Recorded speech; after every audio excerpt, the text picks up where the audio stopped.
పవన్, అయోధ్య రామ మందిర ప్రారంభోత్సవానికి సంబంధించి కాంగ్రెస్ దూరంగా ఉంటుంది. దీనికి సంబంధించి అంతా ఆలోచించే మేము ఈ నిర్ణయం తీసుకున్నామని చెప్పి కాంగ్రెస్ స్పష్టం చేసింది. ఇది బీజేపీ ఆర్ఎస్ఎస్ కార్యక్రమం. సో మేము హాజరైనా మమ్మల్ని విమర్శిస్తారు, హాజరు కాకపోయినా మమ్మల్ని విమర్శిస్తారు. సో దీనివల్ల మాకు ఎటువంటి ఉపయోగం లేదు అని చెప్పి స్పష్టం చేసింది. రైట్, నిజంగానే అంటే మతానికి ఒక రాజకీయ రంగు పులుముతోంది, రాజకీయాల్లో లబ్ధి పొందడానికి ఈ విధంగా బీజేపీ చేస్తోందనేది కాంగ్రెస్ పార్టీ ప్రధాన ఆరోపణ. చూస్తే ఆచితూచి ఆలోచించిన తర్వాతే అయోధ్య రామ మందిర ప్రారంభోత్సవానికి హాజరు కాకూడదని కాంగ్రెస్ అగ్రనేతలు నిర్ణయించారని పార్టీ వర్గాలు తెలిపాయి. ఇది ముమ్మాటికి బీజేపీ ఆర్ఎస్ఎస్ కార్యక్రమమేనని స్పష్టం చేశాయి. ఆహ్వానాలు సహా పలు అంశాల్లో ఆర్ఎస్ఎస్, విశ్వ హిందూ పరిషత్ నేతలు చురుగ్గా పాల్గొనడమే నిదర్శనమని కాంగ్రెస్ సీనియర్ నాయకుడు ఒకరు నిన్న వెల్లడించారు. ఆలయ ప్రారంభాన్ని రాజకీయం చేసేందుకు స్వయంగా ప్రధాని మోదీనే ప్రయత్నించారని, జనవరి 22న ఇంటింటా దీపాలు వెలిగించమని ప్రజలకు పిలుపునిచ్చారని ఆయన గుర్తు చేశారు.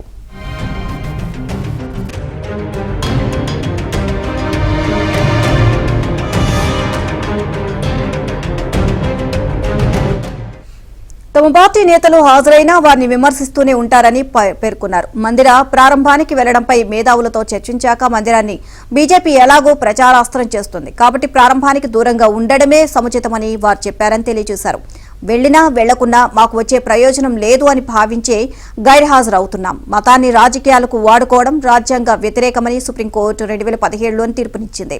బీజేపీ దానికి విరుద్ధంగా వ్యవహరిస్తోంది. మందిరాన్ని బీజేపీ ఎన్నికల అంశం చేస్తే ప్రజలు కోల్పోయిన సామాజిక, ఆర్థిక న్యాయం గురించి తాము ప్రస్తావిస్తామని ఆ సీనియర్ నేత చెప్పుకొచ్చారు.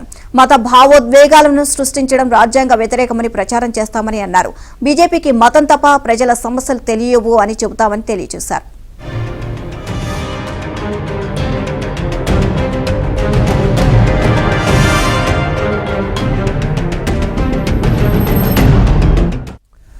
రామ మందిరాన్ని బీజేపీ అంశంగా తీసుకుంటే సమస్యల పరిష్కారం ముఖ్యమా, మతం పేరుతో మోసపోవడం ముఖ్యమా అని ప్రజల్లో చర్చకు పెడతామని సీనియర్ తెలిపారు. ఇక మత ప్రాతిపదికన ఓటు వేసే పరిస్థితులు దేశంలో పూర్తిగా లేవని విశ్లేషించారు.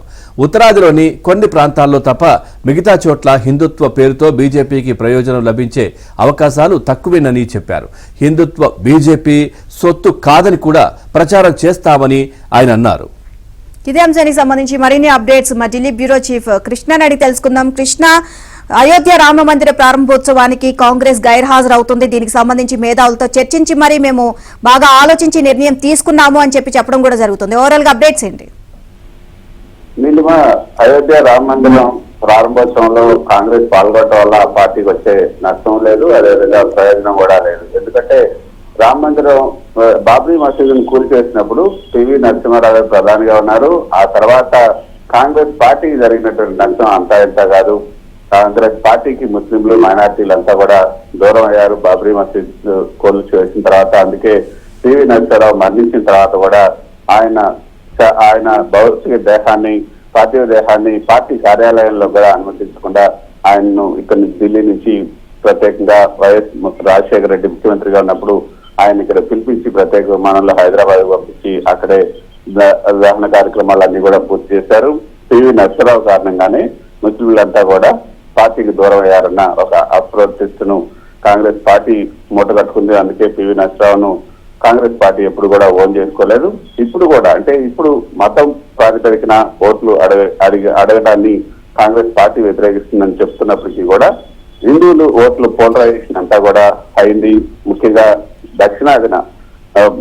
దక్షిణాదిన ఈ యొక్క మతం యొక్క ప్రాధాన్యత పెద్దగా లేకపోయినప్పటికీ ఉత్తరాదిన ఇప్పటికే దీనివల్ల బీజేపీ ఎంతో లాభపడింది.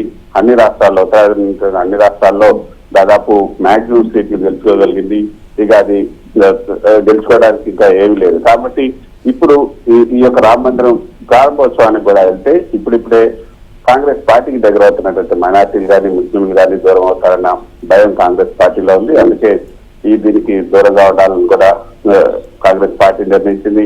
ఇటీవల జరిగిన కర్ణాటక, తెలంగాణ ఎన్నికల్లో కనుక మనం చూస్తే ముస్లింలు, మైనార్టీలు కాంగ్రెస్ పార్టీకి కొంత ఎక్కువగానే, అంటే గతంలో కన్నా ఎక్కువగానే ఓట్లేశారు. ఇప్పుడితే ఆ వర్గాలు కాంగ్రెస్ పార్టీ వైపు వెళ్తున్నాయి. అందుకే ఇక రామ మందిరం ఇష్యూలో కూడా దూరంగా ఉండటం మంచిది అన్న అభిప్రాయానికి వచ్చాయి. ఇక ఉత్తరాదిన ఈ అంశాన్ని పోలరైజేషన్ చేసి ఓట్ల కోసం బీజేపీ ఎంతగానో ప్రయత్నం చేసే అవకాశం ఉంది. అయితే ఆ ప్రయత్నాలు కూడా గండికొట్టాలన్న ఉద్దేశంతో ఈసారి వేరే ప్రచారాస్త్రంతో ముందుకెళ్లాలని కాంగ్రెస్ పార్టీ భావిస్తుంది. మతం అనేది వ్యక్తిగతం, అది దాన్ని రాజకీయం చేయకూడదు. మతాన్ని అడ్డు పెట్టుకొని రాజకీయాలు చేయటం రాజ్యాంగ విరుద్ధం అన్న కొత్త ప్రచారాన్ని తెరపైకి తీసుకొచ్చి దాంతోనే ఈసారి ఆ మతంతోనే బీజేపీ పైన గెలుపొందాలన్న ఉద్దేశంతో కొత్త ప్రచారానికి తెరతీసింది. దాంతోనే చర్చను కూడా లేవదీయాలనుకుంటుంది. మతమా, రాజకీయమా, మతం వ్యక్తిగతమా, లేకపోతే అది రాజకీయ ప్రయోజనాలకు ఉపయోగించుకోవచ్చా లేదా అన్న ఒక కొత్త చర్చను దేశవ్యాప్తంగా లేవదీసి తద్వారా ఎంతో కొంత లబ్ధి పొందాలని కూడా కాంగ్రెస్ పార్టీ భావిస్తుంది. అయితే నిన్న మరో కొత్త విషయం, ఈ యొక్క రామ మందిర ప్రారంభోత్సవానికి ఏదైతే అయోధ్య రాముని కోసం అక్కడ రాముని గుడి కోసం ప్రయత్నం చేసినటువంటి అద్వానీ, బీజేపీ కురువైనటువంటి అద్వానీ కూడా ఈ యొక్క రామ మందిర ప్రారంభోత్సవంలో హాజరవుతారంటూ విహెచ్పి అంతర్జాతీయ కార్యనిర్వాహక అధ్యక్షుడు అలోక్ కుమార్ ఒక ప్రకటనలో తెలియజేశారు. ఈ నెల 22న రామ మందిరం ప్రారంభోత్సవానికి అద్వానీ హాజరవుతారు. అవసరమైతే ఆయన కోసం మేము ప్రత్యేక ఏర్పాట్లు చేస్తాం. అంతేకాకుండా మరో సీనియర్ నేత మురళీ మనోహర్ జోషి కూడా ఈ యొక్క ప్రారంభోత్సవ కార్యక్రమానికి హాజరవుతారని కూడా చెప్పడం జరిగింది. మొత్తానికైతే బీజేపీలో కూడా కొంత మోదీకి వ్యతిరేకంగా కొంత ప్రచారం అయితే జరుగుతుంది.